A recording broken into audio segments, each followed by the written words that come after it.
y afectó más que todo a la mujer. Entonces, ¿qué hacían estas gentes? Venían... para empezar, esto solo se aplicó en Totonicapán, Huehuetenango y en Quetzaltenango.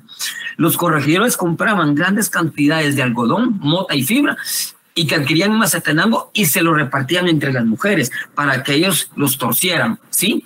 Entonces, ellos tenían que entregarlo en forma de hilo.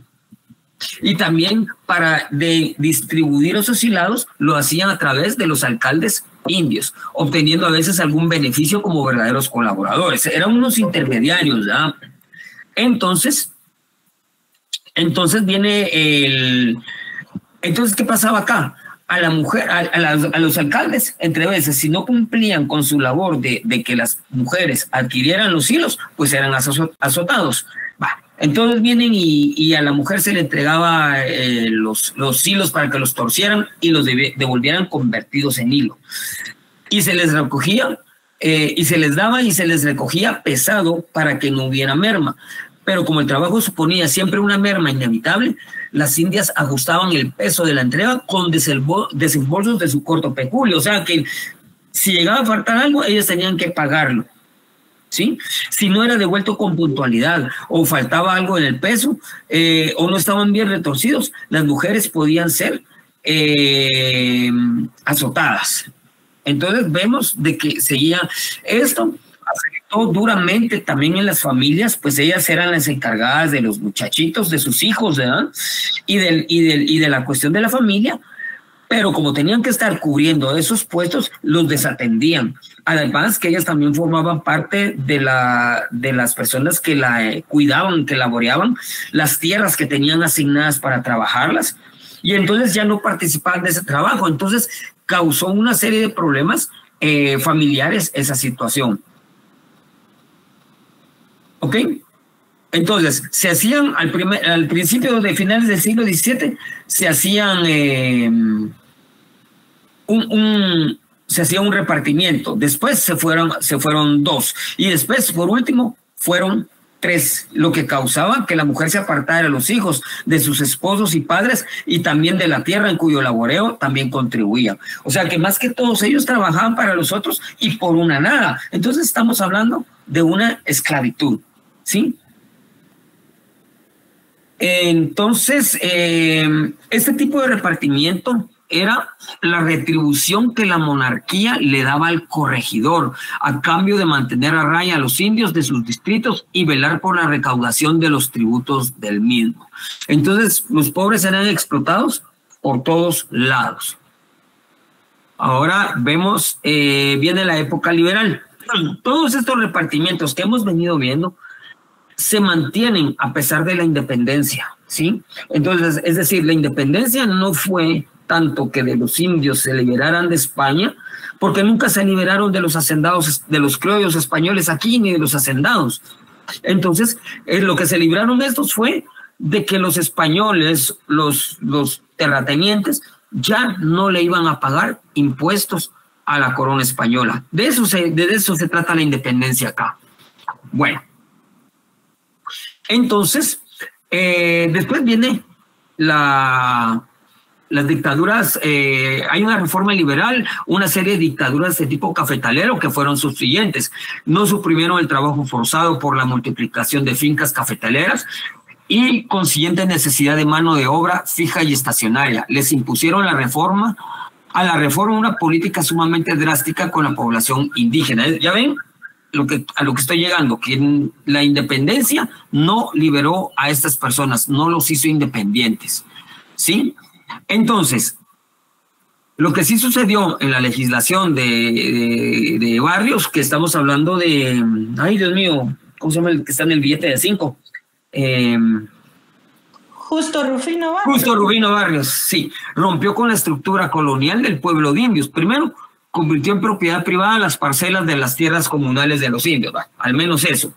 Favoreció a los núcleos ladinos incrustados desde la colonia en dichos pueblos. Se recuerdan que los ladinos eran los mestizos, que ellos no tenían cabida en ningún lado y que se tuvieron que ir y no podían adquirir propiedades, se tuvieron que ir a hacer rancherías en las haciendas y trabajando, por supuesto, para poder trabajar. trabajando, perdón, las tierras para poder tener tierra y poder trabajarla, y lo tenían de manera de usufructo. Ok, lanza grandes masas de indios sin tierra a las rancherías de las fincas. La legislación laboral del propio gobierno y barrios creó un instrumento para retener a los indígenas en las fincas, el endeudamiento forzoso y la retención por deudas, para enviarlos obligadamente a las fincas cuando los finqueros no los necesitaran mano de obra. Ahí está, ya les di acceso. Entonces, se crea un reglamento de jornaleros, y le dicen tristemente, según el libro, porque estableció que los finqueros podían pedir a los jefes políticos el envío de indios cuando lo necesitaran. Y una de las más importantes atribuciones de aquellos jefes fue la de mantener activo el sistema de envío forzoso. Estos envíos forzados fueron llamados mandamientos en el lenguaje, en la legislación y en el lenguaje corriente.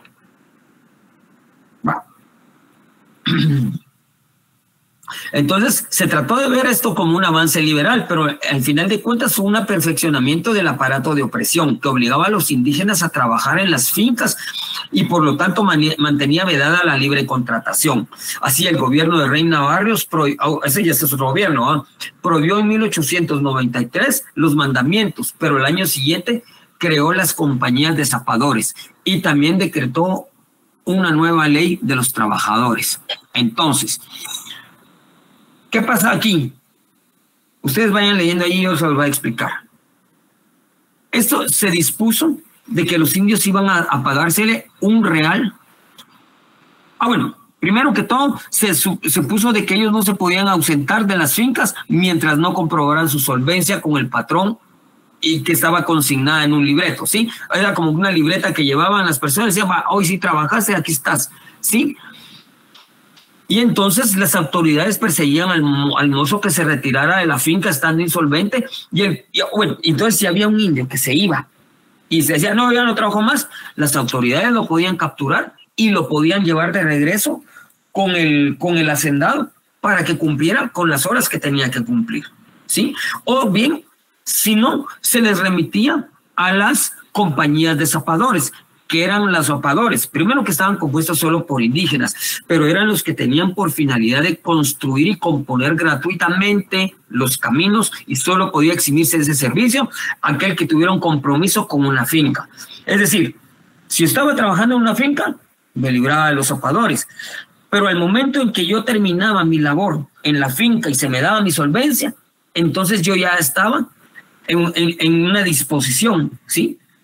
En libre disposición, y entonces lo que hacían es que me agarraban y me mandaban a las compañías de zapadores. Entonces, o estaba trabajando en una finca o estaba construyendo caminos, ¿sí? Y eran necesarias para el transporte del café y todo eso, ¿sí? Entonces, si la persona no tenía solvencia, se le mandaba a una finca.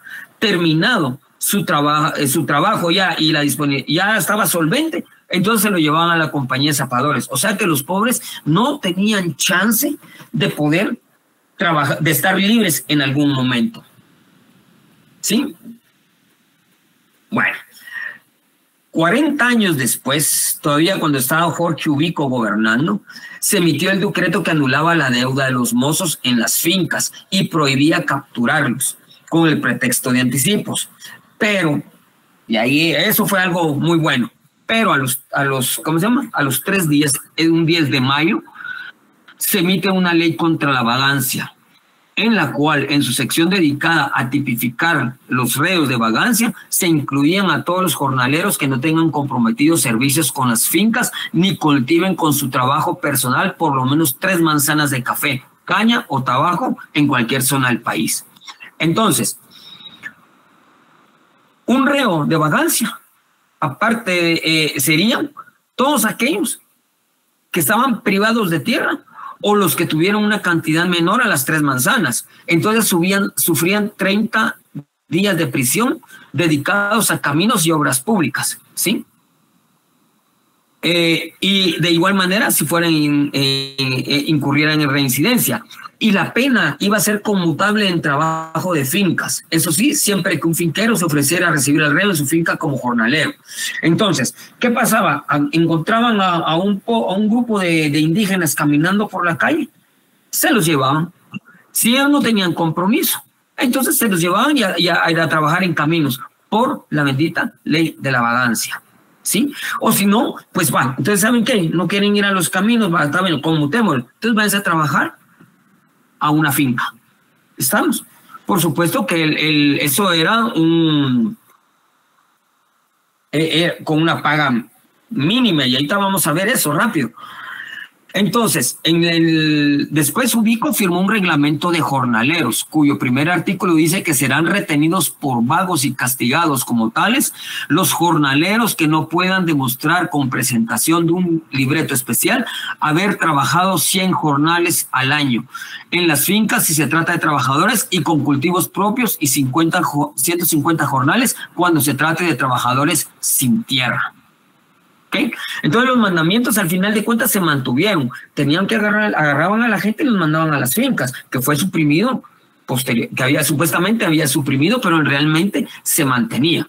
Entonces, cuando un finquero necesitaba trabajadores forzados, los solicitaba igual.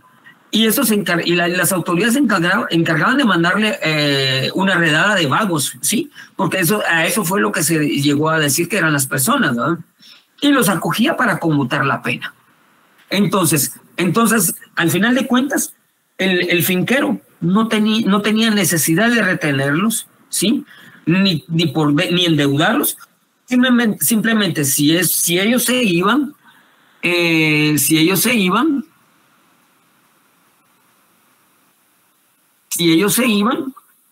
el camino los agarraban y los mandaban a los caminos, o bien mutar otra vez la condena por estar construyendo caminos, se tenían que regresar a las fincas. O sea que simplemente ellos tenían que cumplir con sus jornales, con la finca, pero de salir a que los agarraran para ir a trabajar caminos. Y así era. Entonces, al final de cuentas, resultó ser obligado ese trabajo. Ahora bien, el trabajo forzado de los indios no fue abolido en Guatemala hasta el año de 1945. Fue uno de los importantes cambios revolucionarios introducidos por la Revolución de Octubre.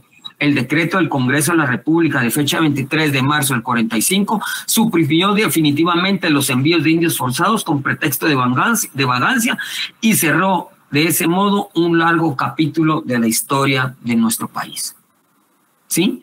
En esa época fue cuando entró Juan José Arévalo como presidente de la República. Entonces, por eso es que se dice la primavera de ese momento, junto con la de Jacobo Arbenz Guzmán, porque vinieron a suprimir todo eso que hemos visto en todo el tiempo, los vinieron a suprimir ellos con una nueva constitución política.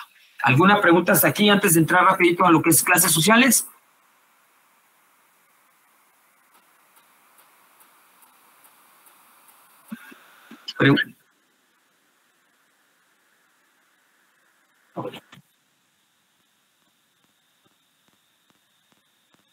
Al fin de cuentas, la palabra correcta es esclavitud, tal como usted lo dice. Aquí aquí se mira como repartimiento, porque esa fue la figura que le dieron, pues. Pero realmente era una esclavitud, porque el indio no tenía chance tenía su tierra, pero no tenía chance de cultivarla.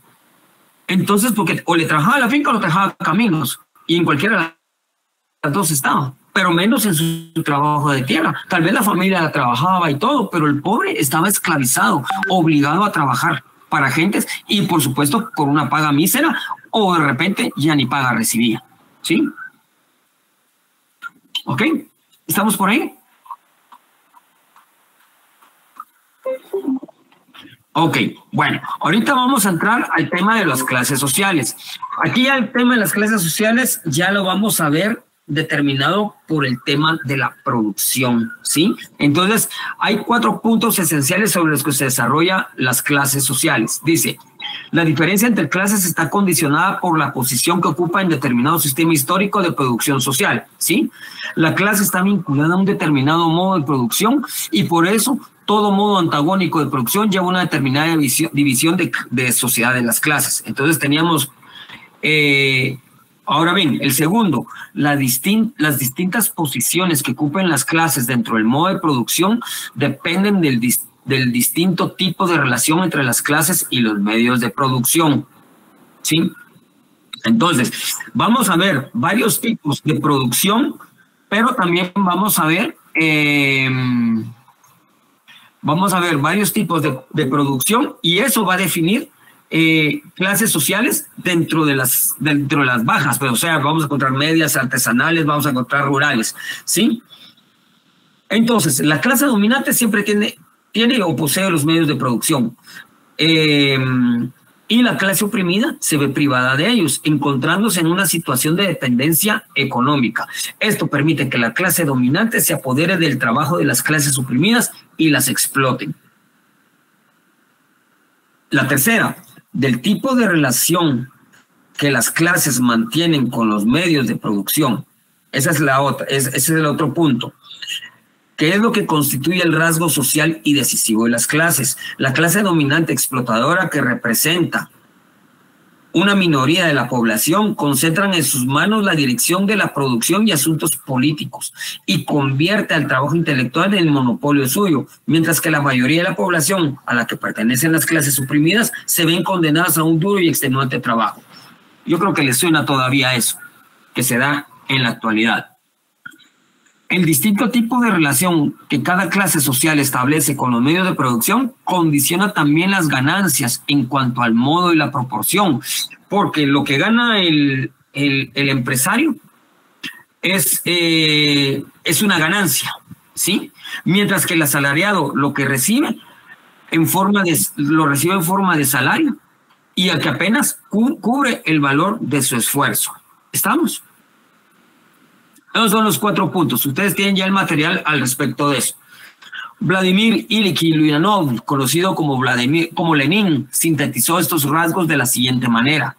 Las clases son grandes grupos de hombres que se diferencian entre sí por el lugar que ocupan en determinado sistema histórico de producción social. ¿Sí? Ya vemos que está hablando que las clases sociales dependen al sistema de producción, las relaciones que mantienen con los medios de producción, por la función que cumplen en la organización del trabajo y, en consecuencia, por el modo de producción que percibe la parte de la riqueza social de que dispone. Las clases son grupos humanos, uno de los cuales puede apropiarse del trabajo del otro gracias al lugar diferente que ocupan en determinado régimen económico-social.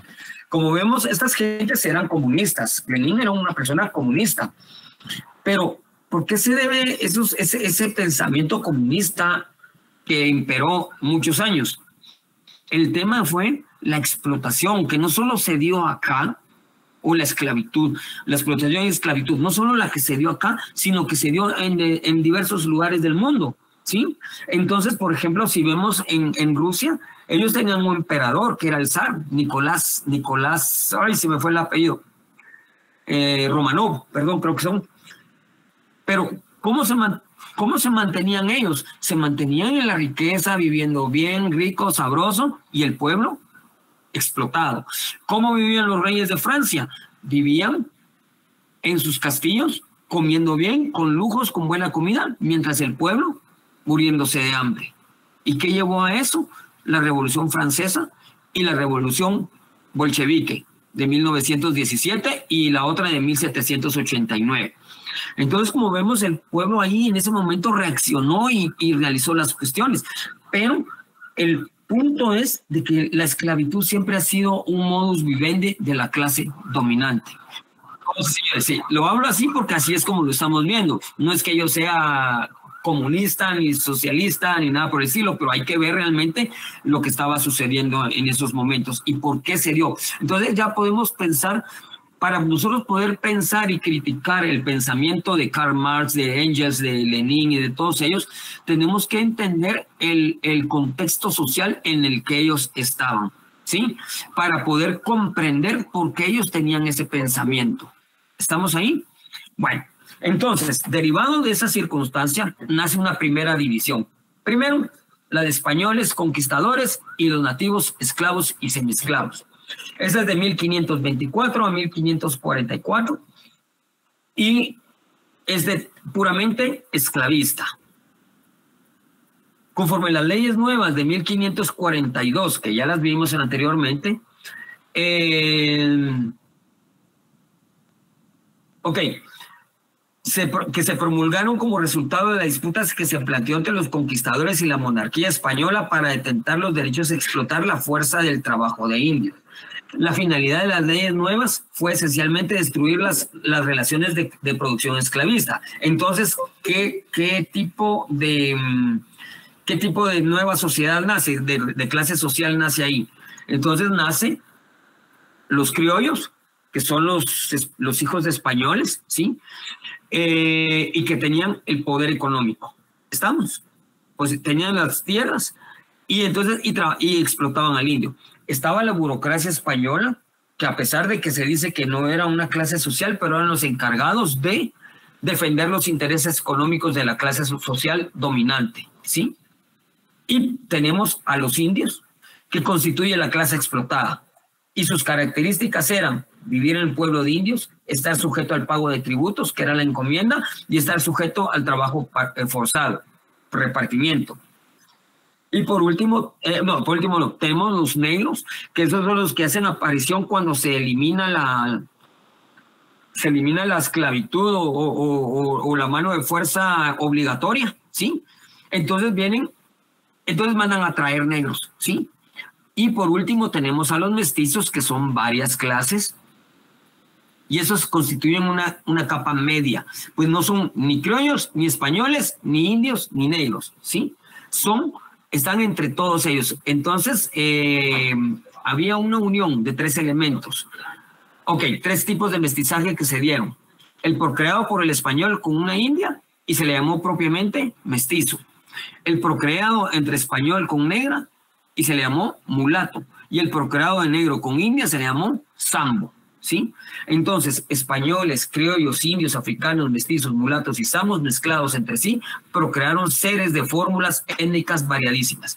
Todos los mestizos, aumentando en número durante la colonia, constituyen el elemento humano de las capas medias de aquella sociedad. Ahora tenemos la capa media urbana. En las ciudades del reino, el desarrollo de los mestizos configuró tres capas medias. Uno, que era la plebe, que era la gente pobre de la ciudad. Fijo.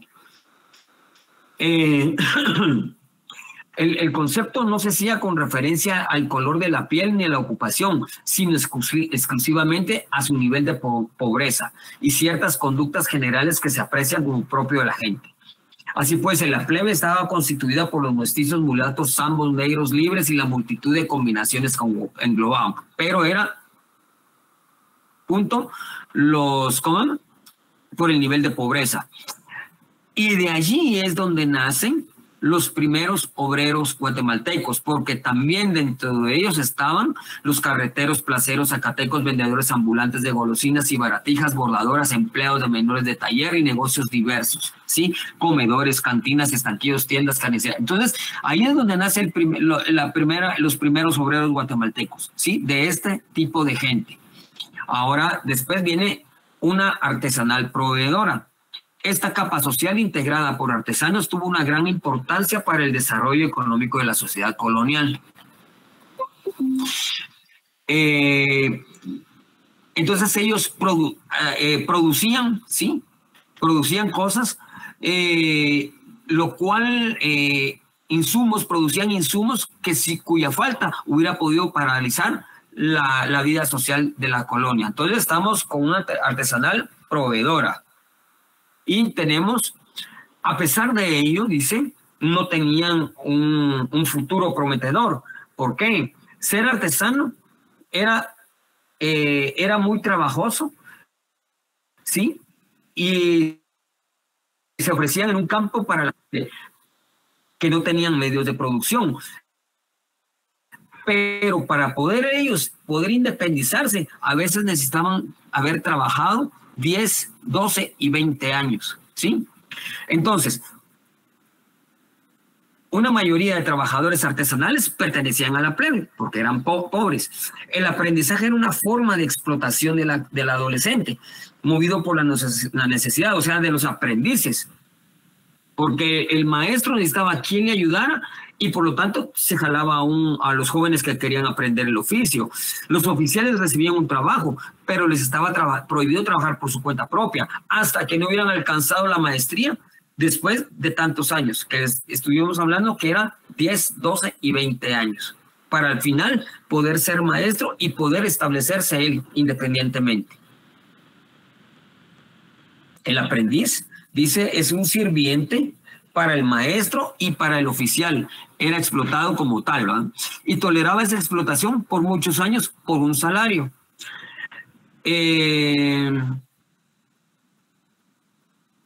Bueno, esa última parte la vamos a dejar. Y ahora nos vamos con la capa media alta urbana. Esta capa hace su aparición en la década de la independencia, aunque su desarrollo tiene que venir naturalmente de periodos anteriores. Este sector social lo integran grupos de religiosos, universitarios, profesionales, militares de baja graduación, burócratas y empleados de modesta categoría, propietarios, agricultores y tratantes. ¿Sí? Entonces, vemos aquí que aquí hay una capa media alta que está constituido por la clase más o menos ya un poquito profesional o estudiantil. ¿Estamos por ahí? ¿Alguna pregunta al momento?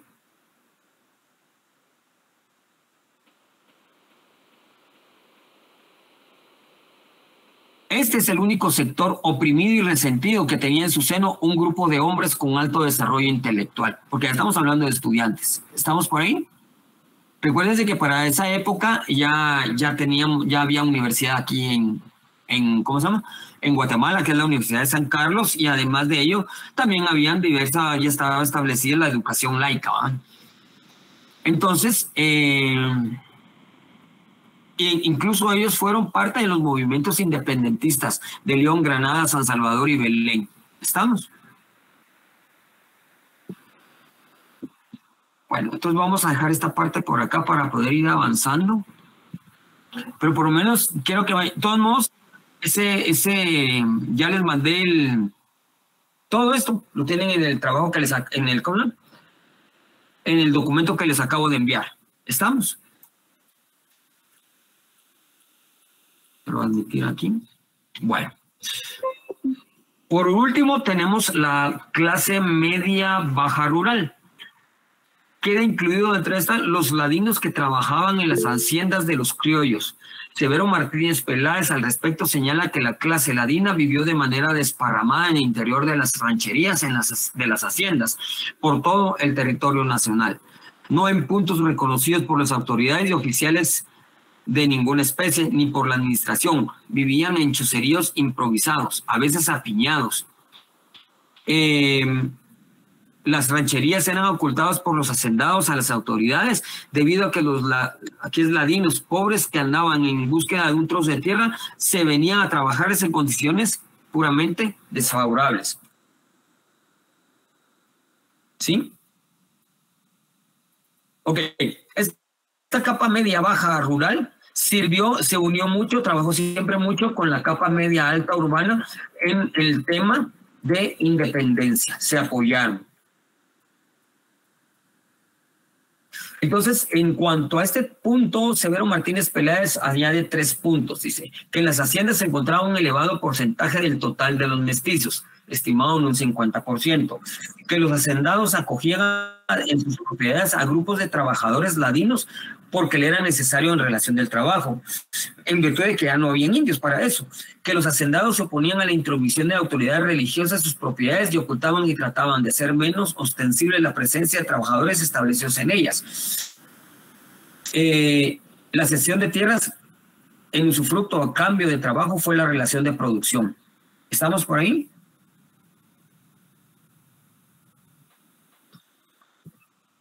Ok. Vamos, ¿alguna pregunta o una duda al momento de las clases sociales?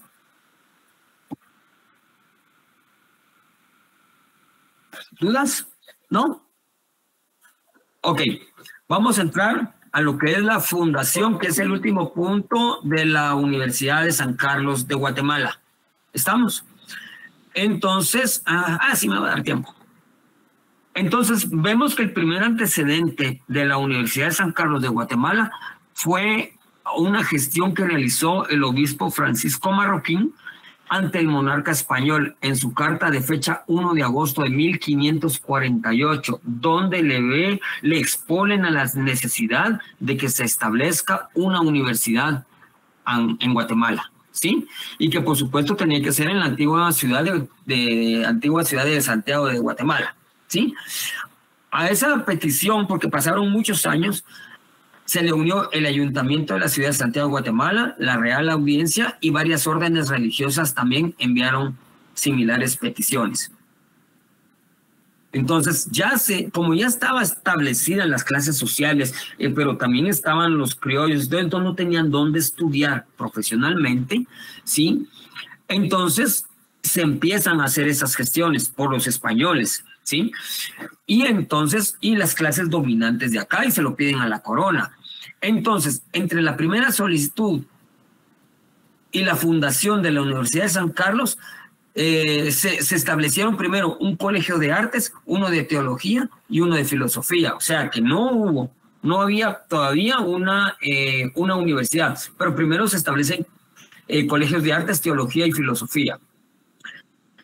El primer colegio de artes, que es la última voluntad del obispo Francisco Marroquín, quien fallece en 1563 y en su testamento dejó varios bienes para que se fundara un colegio de artes, uno de teología y otro de ciencias, lo que se logró en 1620. Imagínense desde cuándo, casi, vamos a ver, 80 años después, al establecerse el colegio de Santo Tomás de Aquino.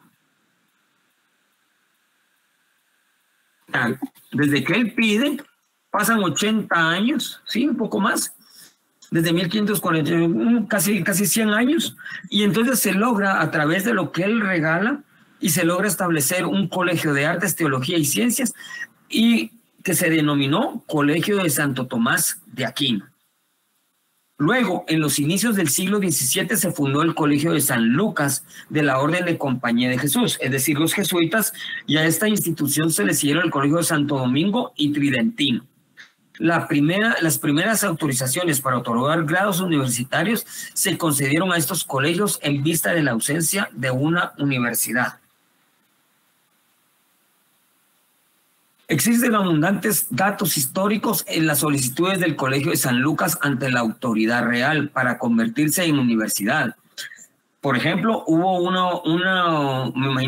mucha gente que hizo donaciones, pero me imagino que para que le hayan puesto, una de las principales fue la del capitán Pedro Crespo Suárez, para apoyar la fundación de la universidad y que el Colegio Santo Tomás de Aquino se convirtiera en universidad. Era un colegio para volverse Esta donación fue tomada en cuenta por la Real Cédula de Fundación, así como la donación de don Sancho de Barahona y su esposa doña Isabel de Loaiza. En 1659, el obispo Fray Payo Enríquez de Rivera envió a su majestad Carlos II un informe donde manifiesta la necesidad de contar con una institución de educación superior. Para ese momento ya habían 3 universidades: la Imperial y Pontificia Universidad de Santo Tomás de Aquino, creada por el rey V y confirmada por el Papa Paulo III en 1538 en la ciudad de Santo Domingo, hoy República Dominicana. La segunda en 1553 por la Real Cédula de Flores y la Real Pontificia Universidad la Real y Pontificia Universidad de México. Y la tercera fue la de la Universidad de San Marcos en Lima, Perú. Imagínense, en esa época solo habían 3 universidades, y la cuarta, que es la del 5 de julio de 1673, que ordenaba que se hiciese una junta en la ciudad de Santiago, Guatemala, formada por el presidente de la Real Audiencia, y escuchar a varias personas para que analizaran la conveniencia o inconveniencia de la fundación de una universidad.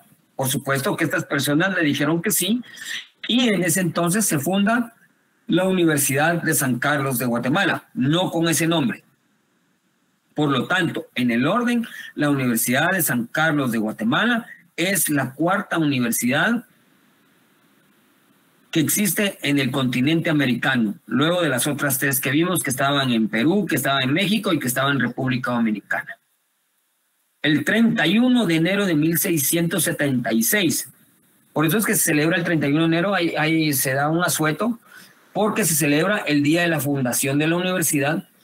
El monarca Carlos II promulgó la Real Cédula de la fundación de la universidad, documento que llegó, imagínense, 7 meses después, es decir, el 26 de octubre de 1676. En dicha cédula se hizo constar la licencia que se pide para que se funde la universidad, para que se funde dicha universidad en el Colegio Santo Tomás de Aquino. Las primeras 6 cátedras impartidas en la universidad fueron teología escolástica, teología moral, cánones, leyes, medicina y 2 de lenguas. ¿Estamos? Nada que tu medicina, ingeniería, nada por el estilo. ¿Estamos? Entonces, vemos acá ese tema. También 5 años antes, me imagino que se fueron preparando, se elaboraron los estatutos de la universidad, que tuvo como modelo la constitución de la Universidad de Salamanca en España y la de que está en México. Asimismo, se celebraron los primeros concursos de oposición para las cátedras a impartir. El Papa Inocencio XI emite la bula extrema del 18 de julio del 1687, en la cual otorga a la Universidad de Guatemala el título de pontificia, quedando en forma definitiva el nombre de Real y Pontificia Universidad de San Carlos, en honor a San Carlos de Borromeo, santo que dedicó su vida a la vocación de servicio comunitario. No es por el rey, es por un santo llamado Carlos de Borromeo. ¿Estamos por ahí? ¿Alguna duda al momento? Todo bien, Lee. ¿Perdón? ¿Todo bien? Todo bien. Entonces, tomemos que la primera solicitud fue en 1548, si no estoy mal. 1 de agosto de 1548, y la misma viene en 1676. Fueron 128 años después de eso. Imagínense, 128 años después vino la educación superior acá a Guatemala, conocida como la Real y Pontificia Universidad de San Carlos. ¿Estamos?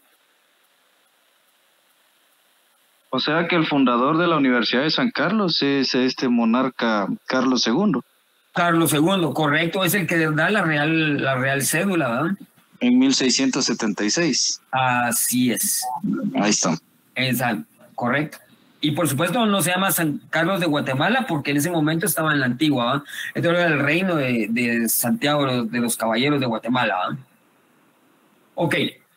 ¿Qué hacía la universidad? Otorgaba grados de bachiller, licenciado, maestro y doctor. Hubo indígenas y al final a los indígenas sí se les permitió trabajar. Se graduó como doctor en Derecho. Fue Tomás Pech, quien también ganó por oposición la cátedra de Prima Ley. También figura un mestizo de origen humilde que se graduó de doctor en medicina, Manuel Trinidad de Ábalos y Porres, quien fundó en el siglo XVIII la investigación científica, realizando experimentos médicos de gran importancia. La constitución de la universidad exigía la libertad de cátedra. Eso al final, eso de libertad de cátedra todavía se mantiene acá. Yo tengo, por ejemplo, libertad de cátedra. ¿Sí? Para dar mi clase como a mí me da. Yo si quiero pudiera venirles y ponerles videos que hable sobre los temas, pero entonces yo me desligo de mi obligación, entonces yo prefiero impartir la clase, ¿sí? Entonces, pero hoy yo les pudiera dar la clase poniéndoles trabajos, cosas así, como yo quisiera, porque yo tengo libertad de cátedra. ¿Estamos por ahí? Por supuesto, tampoco me puedo mandar, ¿verdad? Decir, les voy a poner 30 puntos sin examen, ¿no? Entonces, asimismo, y esto es bien importante, obligaba a que se leyesen doctrinas filosóficas contrarias para motivar la dialéctica y la discusión de las ideas. Cuando estamos hablando de la dialéctica, es la discusión de ideas contrarias. O sea, cada quien defiende su punto, ¿sí? Entonces, de la dialéctica, y eso creo que lo vieron en comunicación, tenemos una tesis, la antítesis, ¿sí? Y sacamos la mezcla de los dos, que se llama síntesis, correcto. Y entonces de ahí es donde nace, pero esa discusión es la dialéctica. ¿Estamos? Porque eso es lo importante, la discusión de ideas. De ahí, porque si solo estamos en creencias, nos vamos a estancar. Porque si todos discutimos, no, es que así es, porque así lo dice, y ustedes lo asumen porque lo asumen como un dogma, ustedes ya no van a permitir que nadie les venga y les exponga algo contrario a lo que dicen, porque o se ofenden o se enojan y ya no dan lugar a discusión. Por eso es importante abrir la mente y poder discutir todos los temas que se les puedan someter a su consideración, ¿sí? Ustedes pueden, la persona va a venir con su tesis y ustedes pueden venir con que no es así, pero ustedes tendrán que buscar los fundamentos para poder rebatir eso. Y a eso se refería la dialéctica y discusión de ideas, porque eso iba a ser una superación. Ok, como dijimos, en la colonia la universidad se proyectó en beneficio de los peninsulares, que eran los españoles que vivían acá, los criollos, que eran los españoles nacidos aquí en Guatemala, que a los indígenas. Y en razón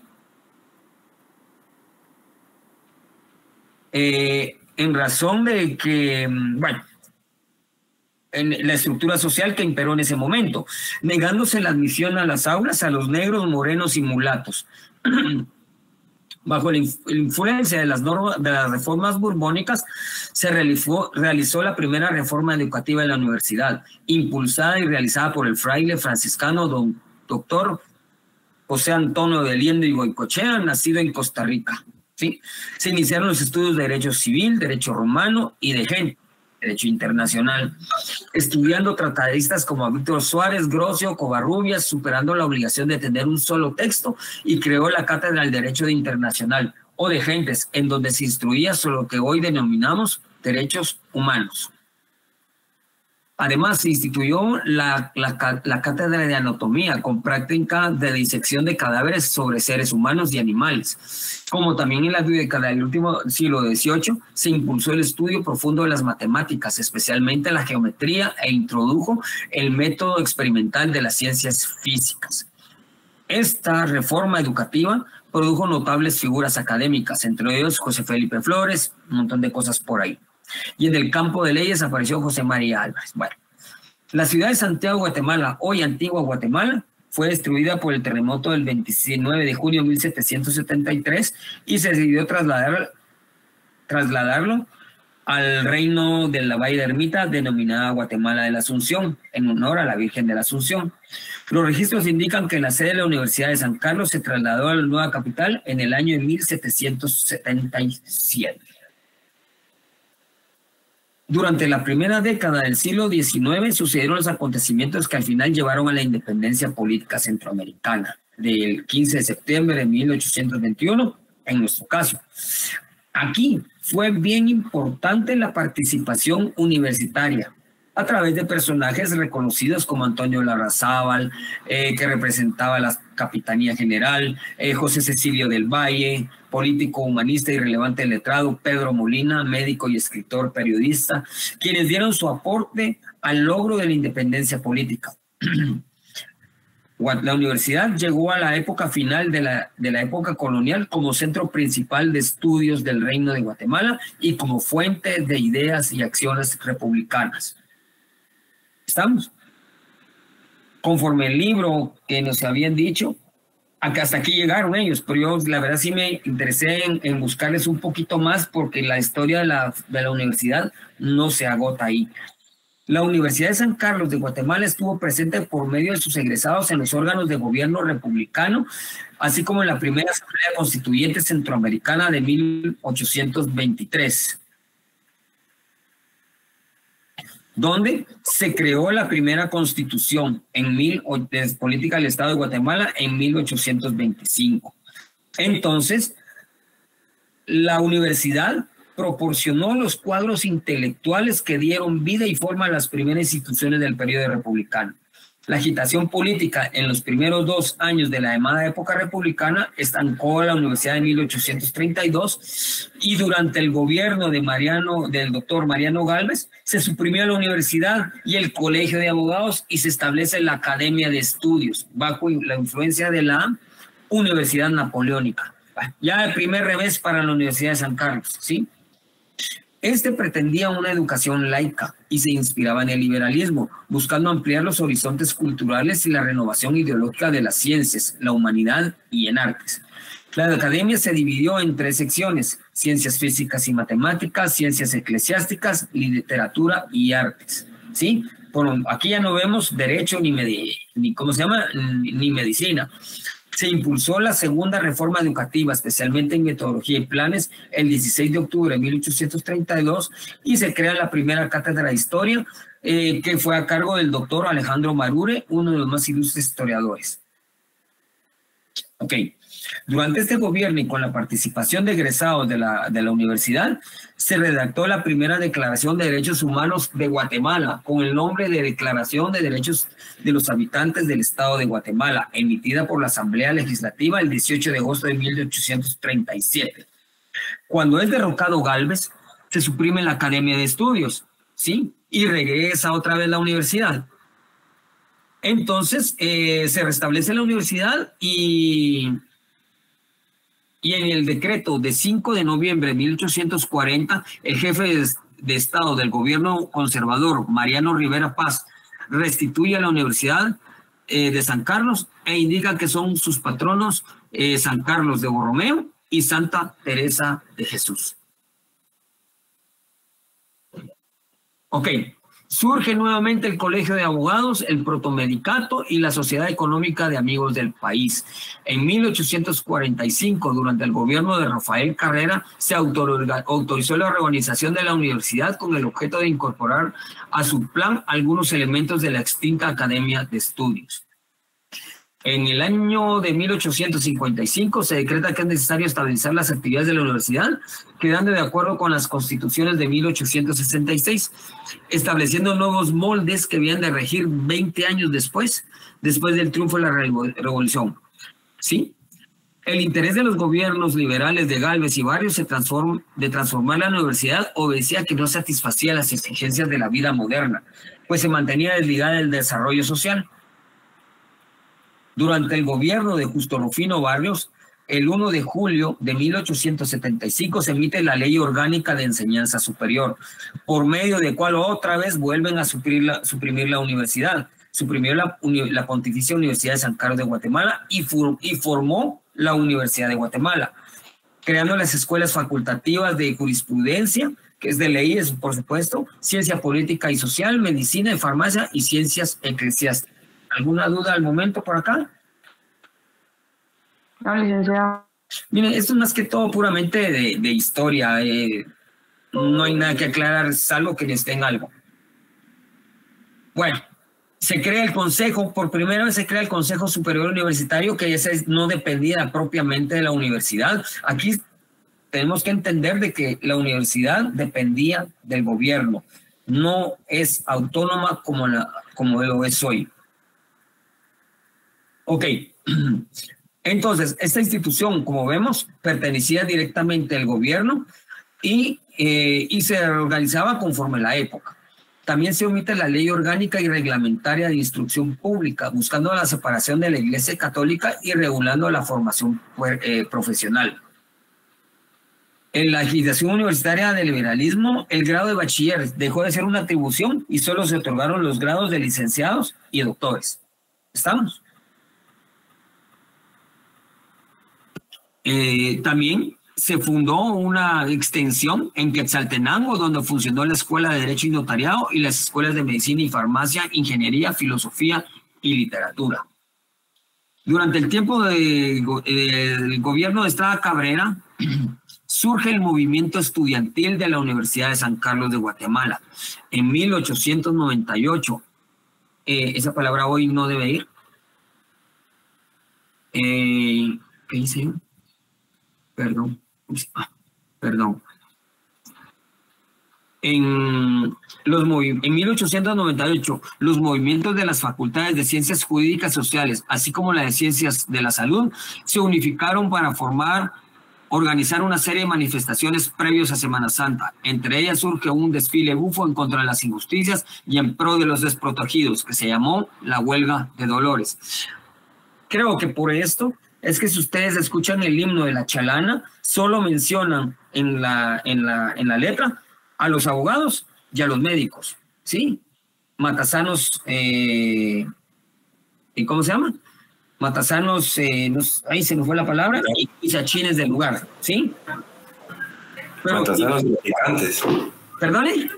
Matasanos practicantes. Matasanos practicantes, del implante practicantes, algo así. El implante de fabricantes. Y había que cantarla. Y huizachines del lugar, ¿verdad? Entonces, por eso vemos que solo están ellos dos. Por eso es que yo decidí continuar, porque yo tenía que haber terminado hace un poquito anterior, cuando se forma la universidad. Bueno.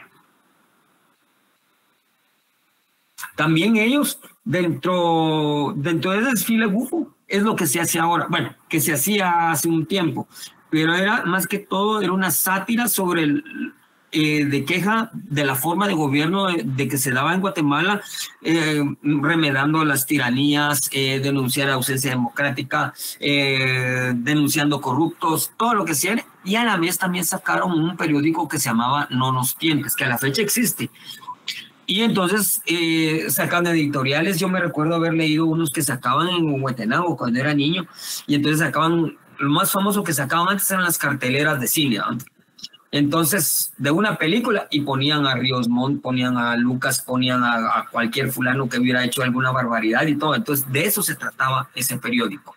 Y la gente lo conseguía. Aparte están los boletines de ahora, pues, pero que ahora rayan más en la vulgaridad y no tachan, no buscan para lo que fue creado el desfile bufo, el reclamo, la protesta por los sistemas que se están llevando en Guatemala en la forma de gobierno. Ok, la Universidad de San Carlos posee sus fundamentos históricos de similar naturaleza a la Universidad de Salamanca, Padua y Bolonia, que fueron constituidas en función de los estudiantes, a quienes se les motiva a participar en la decisión de su gobierno universitario y la educación que imparte esta, con el fin de generar sensibilidad a los acontecimientos políticos en general y apoyar a los sectores desprotegidos. Es por ello, señores, que la Universidad de San Carlos, cuando había un problema, una manifestación, había algo de rechazo, los primeros que salían son los estudiantes de la Universidad de San Carlos, y también salían los estudiantes de los institutos públicos de aquel entonces. Hoy brillan por su ausencia. La Universidad de San Carlos, con todos estos ataques que han habido a la institucionalidad de querer votar las elecciones, no ha dicho nada. Son los primeros que tenían que haber salido y estar ahí metidos. Ahora quienes están tomando ese lugar son los de la Rafael Landívar. Entonces, es parte de su esencia el apoyar a los sectores desprotegidos de la sociedad. ¿Estamos? Y generar sensibilidad en los acontecimientos políticos en general. ¿Alguna duda?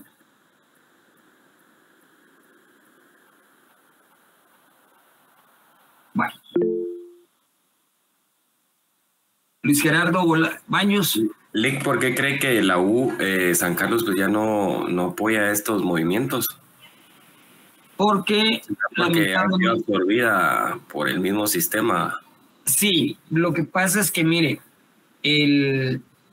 ahorita está tomada por personas que realmente no les interesa la universidad. Sí, la universidad genera ingresos, genera muchas situaciones y tratan de manipularlas. ¿De qué se trata ahora tener la universidad? Para lograr diversos puestos, ¿sí? Entonces se va diversificando las cuestiones. A la Universidad de San Carlos se les ha dado facultades para poder elegir un magistrado de la Corte de Constitucionalidad. Tienen ¿cómo se llama? De ley, ¿cómo se llama? Para proponer leyes, se me fue iniciativa de ley. Tienen participación en la Junta, en el sistema financiero, tienen en la Junta Monetaria, y tienen presencia en varios lados. Pero esos puestos claves que tienen les da chance para elegir magistrados de la Corte Suprema de Justicia, porque si se recuerdan, las comisiones de postulación se integran con el rector de la Universidad de San Carlos de Guatemala con los decanos de las facultades de Derecho de todas las universidades, pero eso les da un cierto poder. Entonces, ¿qué están haciendo? Bueno, yo solo me dedicaba a tener la universidad y ahí me quedaba, ¿sí? Pero no, ahora empiezan a meter gente de la universidad en diversos puestos para que cuando sea la elección de algo, todos ellos ya tienen cooptado y deciden con la gente que ellos quieren. De eso se está tratando. Entonces, podríamos decir que prácticamente tienen cooptada a la universidad en este está cooptada y es una forma de práctica para cooptar la universidad, cooptar el país, los diversos estados, ¿cómo se llama? Los diversos sectores u organismos del Estado. Entonces, ese es el problema que tenemos hoy. Y entonces, por eso es que el problema está con este señor que está ahorita, que no muchos lo quieren, pero él debería de sacar a la gente y decir, bueno, señores, vamos a manifestar.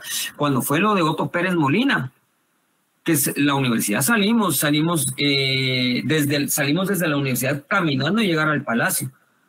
Yo me recuerdo que me mandé a hacer una, ¿cómo se llama? Una guillotina como de piñata. Me la mandé a hacer y ahí andaba yo con mi piñata por todo el camino, pero la universidad participó y es necesaria su presencia en esos actos, en estos eventos que ayudan al país. Entonces, porque son de los estudiantes universitarios y de los institutos públicos han salido las revoluciones, han salido los golpes de Estado, ¿sí? No sé si recuerdan, para los que son de mi edad, cuando fue el problema de los 10, cuando lo de la camioneta, que tenía que costar, decían 10 no, 5 sí, cuando costaba 10 centavos la camioneta, y fue un relajo, quemaron camionetas, y eso fue en la época de un militar, recuerdo que creo que fue el que siguió a Ríos Montt, se me venga el nombre ahorita, y fue lo que desembocó en revueltas populares y lo que ayudó. Entonces la universidad tiene que tener esa presencia, señores, porque tenemos como grupo de intelectos, tenemos que participar en el desarrollo del país, pero no solo para nosotros, sino para la gente que no tiene.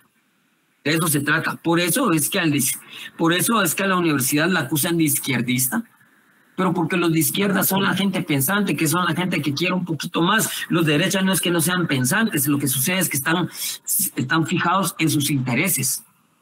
Entonces no les importan los demás, y por eso ahorita vamos a ver un poquito más adelante ese relajo. Eso fue en el tiempo de lo de la toma de buses de Óscar Mejía Víctor. Óscar Mejía Víctor, sí, gracias, muy amable. Sí, ¿verdad? Sí. Ok, va. En 1920 sale, se dio origen a la Asociación de Estudiantes Universitarios. Es que las AEU de antes, créanme, mis respetos a estos señores, comunicados, arriesgando su vida, porque sacar un comunicado era que los acusaran de terroristas o de comunistas o de guerrilleros. Pero realmente estábamos peleando algo por ahí. Como reconocimiento al rol desempeñado en la caída de Estrada Cabrera, que fue el 4 de mayo de 1920, o sea, como la universidad participó en la caída de Estrada Cabrera, a ese Estrada Cabrera lo declaran loco, ¿sí? Analizan sus actitudes y todo, y lo declaran loco y lo separan del cargo, pero la universidad participó en eso. La Asamblea Nacional Legislativa le restableció a la Universidad de San Carlos de Guatemala la autonomía de sus facultades, lo que permitió nuevamente a las facultades elegir sus autoridades y convocar a oposición su cátedra de estudios. En este momento es autónoma, pero no a nivel constitucional. En la Asamblea Constituyente, durante el gobierno de Carlos Herrera, se reformó el 11 de marzo de 1921 la Constitución de la República, y en su artículo 77 se refiere a la Universidad de San Carlos. Se le otorgó la facultad de organizar y dirigir la enseñanza profesional, que hiciera sus propios estatutos, que nombrara a sus profesores, empleados, que tendría bajo su dependencia los edificios que le pertenezcan, gozando de personalidad jurídica para adquirir bienes y administrarlos, así como sus rentas. Pero para vender tenía que sujetarse, me imagino que a otras prescripciones legales para lo que era venta de bienes del Estado. O sea, ahí era una ya casi total total independencia, pero la verdad, autonomía, ¿sí?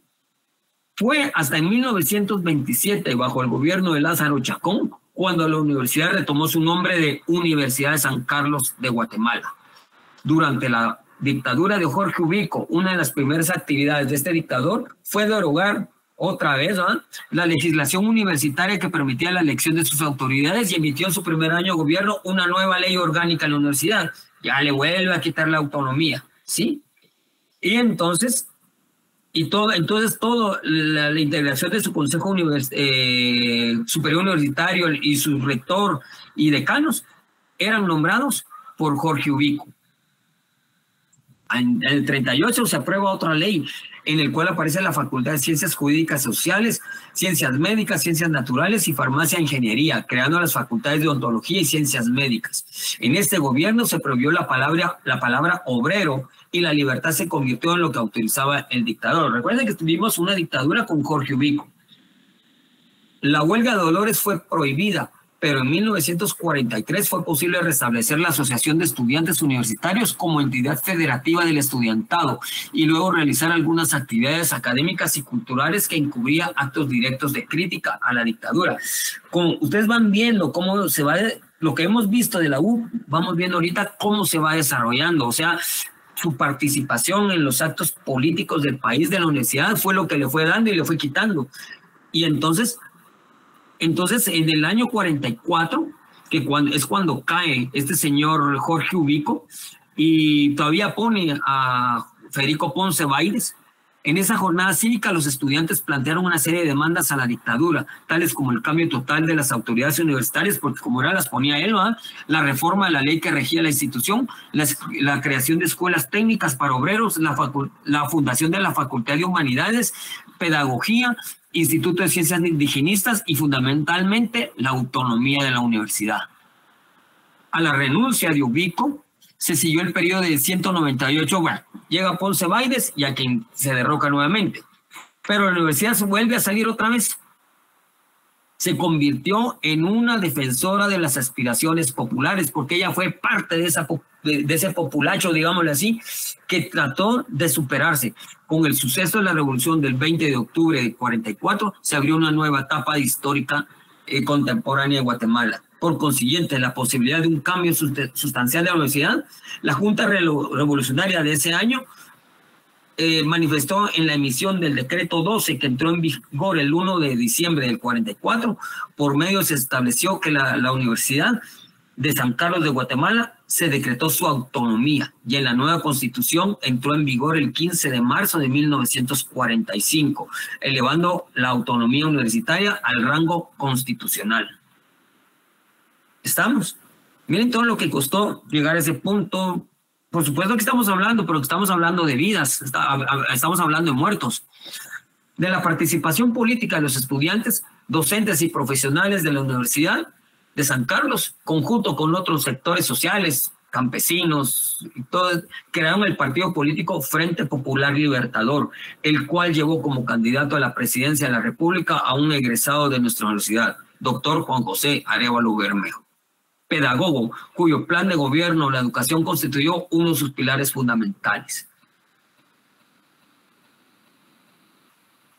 Entonces, a partir de ahí, la universidad ha tenido participación efectiva en los actos políticos del país, en revueltas, en revoluciones, ¿sí? Y por supuesto eso ha llevado de que hayan sido objeto de persecución y asesinato de sus rectores, profesores y alumnos, incluso de ocupaciones militares. Tal es el caso de la toma de la universidad en noviembre de 1970 por el presidente Arana Osorio. También concluyó muchas cosas en los asesinatos de Manuel Colón Margueta, que fue un alcalde, licenciado Mario López Larrabe, abogado laboralista, bachiller y secretario de la AEU, Oliverio Castañeda de León. Ustedes ven la asociación de estudiantes a Oliverio Castañeda, Antonio Ciani, Manuel Andrade Roca, doctor Alberto Fuentes Mor, Adolfo López Mijangos. Creo que Adolfo López Mijangos, creo que él andaba en silla de ruedas y lo mataron ahí en la zona 1. El pasaje Rubio, no sé cómo se llama, creo, y ahí lo ametrallaron. También hubo otra ocupación durante el 3 de septiembre por parte de Óscar Mejía Víctores, donde es tomada por los militares de la universidad. Por supuesto, sin explicación alguna, pero después ¿cómo se llama? Después de eso, él vino y se justificó de que había un centro de distribución de drogas ahí. Y en efecto, en ese momento yo tenía 15 años y resulta que tenía un amigo que él sí ya estaba en la universidad y él contaba de que en los techos de la universidad, de los edificios, estaba un montón de gente armada, pues, pero eran puros narcos. Mucho tiempo en la universidad estuvo el Iglú, era un centro de distribución de drogas y no se les podía sacar, ¿sí? Al final de cuentas, no me recuerdo qué rector lo sacó de ahí. Y ya eso desapareció y ahora el Iglú es un centro para cuestión de estudios, ¿verdad? Porque es un gran salón. Entonces, por último, nace la nueva Constitución Política el 31 de mayo de 1985 y que entró en vigencia el 14 de enero del 86, en donde su artículo 82 otorga constitucionalmente la autonomía de la Universidad de San Carlos de Guatemala. ¿Sí? Los dejo que lean esa parte. También le he creado atribuciones, que es poseer iniciativa de ley, participar en el organismo ejecutivo, Corte Suprema de Justicia y Tribunal Supremo Electoral. ¿Sí? Tiene esa facultad. Asimismo, por eso es que esos puestos son muy ansiados, porque después ya se empiezan negociaciones para adquirir puestos, para poner a la gente que se quiere.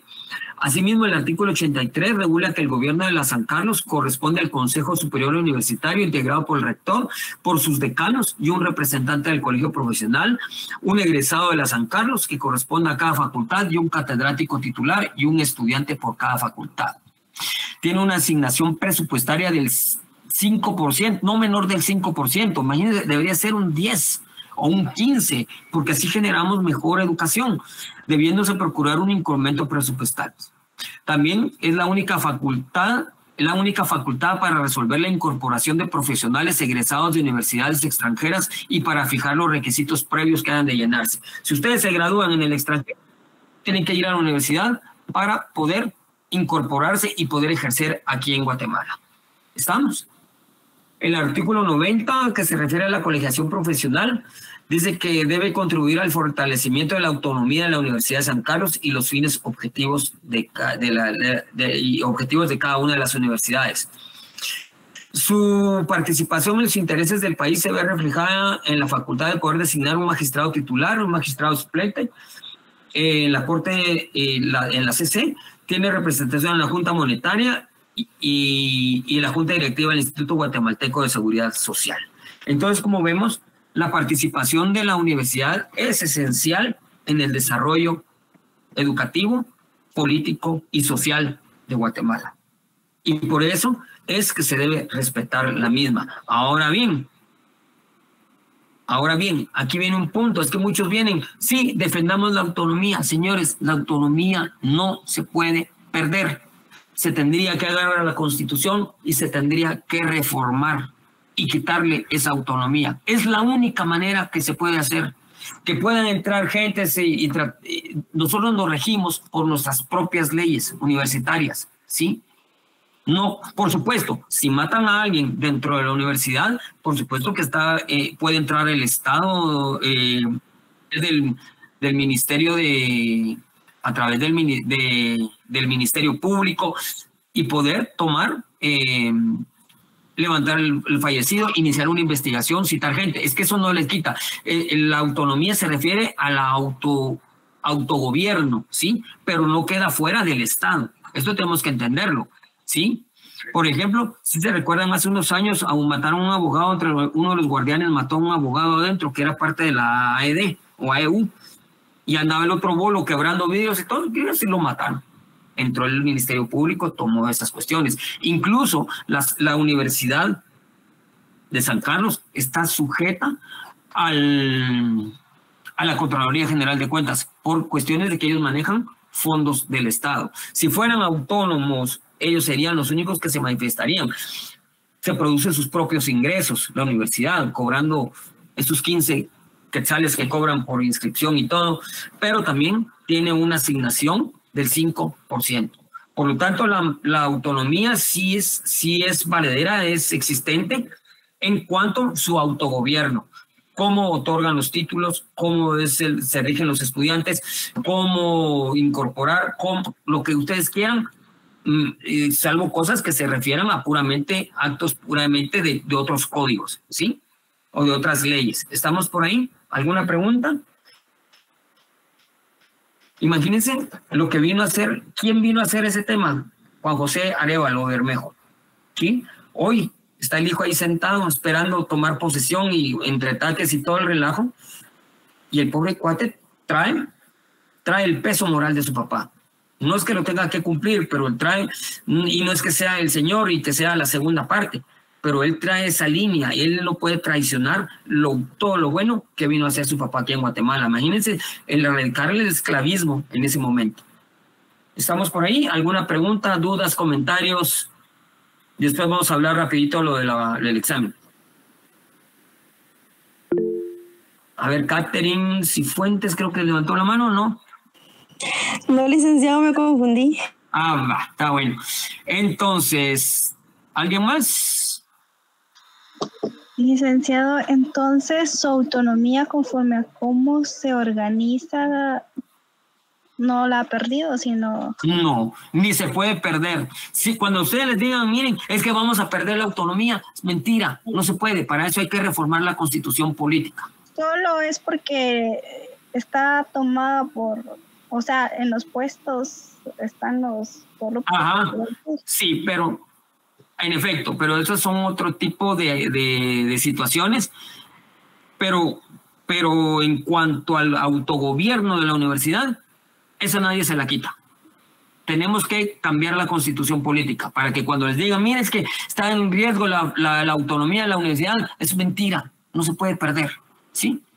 Necesitamos una reforma de la constitución política y si no estaría mal, tendría que incluirse también una consulta popular. ¿Estamos? Gracias. Vaya. ¿Alguien más?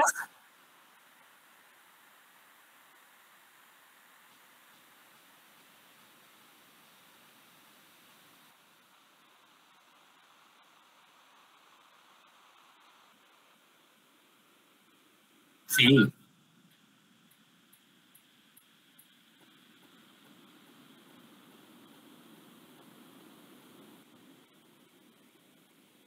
Lo que quieren es cooptar el Estado, ¿sí? Tener ellos el control de las elecciones para poner a la gente en su conveniencia.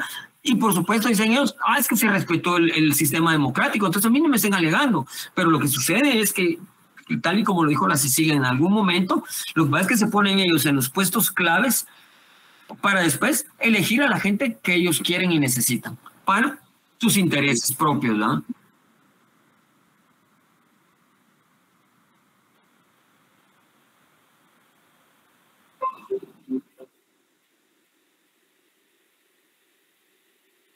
Correcto.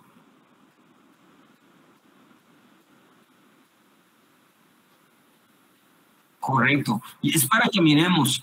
Por eso es que nosotros debemos querer la universidad, sentirnos orgullosos de salir de ella.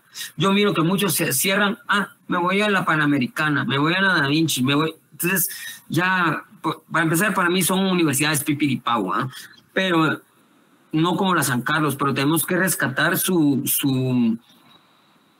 dignidad académica, tenemos que rescatar lo que ellos impulsan, lo que representa para el país. Y por eso es que vemos esas gentes que mataron. Les dijeron que eran guerrilleros, eran comunistas, pero es que es gente pensante. Era gente pensante. Manuel Colón Margueta era un profesional y que creó un plan 2022, algo así se llama, que es el que está utilizando la municipalidad todavía, aplicándolo para lo que es la municipalidad de Guatemala, ¿sí? Tenemos también a Mario López Larrabe. Por favor, licenciado Cantón Lee. Muy buenas noches, mi estimado. Buenas noches. Luis Renato Pineda, un gustazo escucharlos. Saludos a todas y todas. Es el EDOM 2000, el esquema de ordenamiento metropolitano que planificó por 30 años el licenciado Manuel Colón Margueta. Del año 1972 al año 2000 la planificación. Correcto. Entonces, vemos que ha habido gente preparada, lista para gobernar nuestro país, pero no los han dejado, los han matado. Hoy ya no el negocio, ya no es matar gente, pero sí es robar. Entonces, esperemos que el gobierno que está, que va a tocar ahorita, cumpla con las expectativas que necesitamos. ¿Preguntas? ¿Comentarios? Pero a Colón Argueta sí lo querían matar, ¿verdad? 45 disparos. Sí, no, y él había recibido un atentado anterior y después ya lo mataron. Pero hay gente que a pesar de eso, pues yo no sé, porque fue atentado y lo hirieron, él hubiera podido decir, me voy del país, pero no.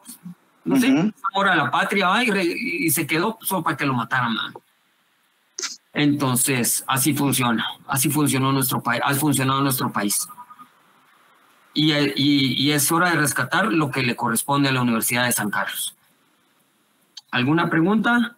Y con esto terminamos el contenido de la unidad 1 y 2. Y sobre eso que yo les mandé, yo de ahí no me voy a salir, de ahí van a salir las preguntas para su examen. ¿Estamos? Lick, ¿pero dónde lo mandó? Porque ¿en qué al chat. Al chat. Al chat de WhatsApp están los documentos. Al chat de WhatsApp lo mandé. Oh. Licenciado, entonces hasta las diapositivas que mandó hoy, hasta ahí está el examen. Correcto. Como yo se lo mandé en Word, entonces ahí estudien, ahí jalen. De ahí voy a sacar las preguntas. Yo no les voy a poner, fechas, no les voy a poner, miren, no, yo cosas, tratar de que sea un poquito más de analítica, un poquito más analítica las preguntas, ¿oye? ¿Estamos ahí? Buenas noches. Buenas noches. Disculpe una preguntita, ¿sí va a ser por Classroom? No, va a ser por Moodle. Ok, gracias. Sí, a las 6, ¿verdad? Sí. ¿Cuánto tiempo, disculpe, licenciado? Miren, lo que pasa es que yo estoy en pleno plan subversivo. Normalmente lo ponen en 45 minutos. Yo creo que lo voy a poner un poquito más. ¿Sí? Sí, porque estaba viendo que es bastante contenido, licenciado. Aparte de que quieren un esquema de cómo hacerlo, yo no lo voy a cumplir por una serie de conflictos que hubo ahí y yo no voy a cumplir absolutamente nada. Entonces yo lo voy a hacer a mi modo, a mi manera, pero tampoco voy a andar regalando puntos, pero sí los voy a apoyar para que no sea tan difícil. ¿Estamos? Es porque tiene libertad de cátedra. Porque tengo libertad de cátedra. Y así que me vengan a alegar y que si no, que se van a quedar con el decano porque fue el que me puso ahí y es el que por ganas de fregar de él, creo que fue el que me pusieron ahí. Entonces, que le van a reclamar a él. A mí que me importa. Gracias, licenciada. Entonces, estamos. Entonces, yo les voy a mandar les voy a programar el examen y entonces nos estaremos viendo el día lunes a la hora que les corresponda. No sé a qué hora les toca. Ahí voy a revisar yo y nos chateamos.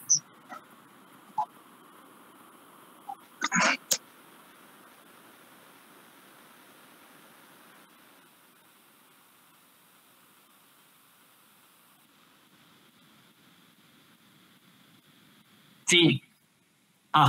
Sí. Ok. Si alguien más no tiene más preguntas o dudas, ahí estamos. Pasen una feliz noche. Buenas noches. Noche.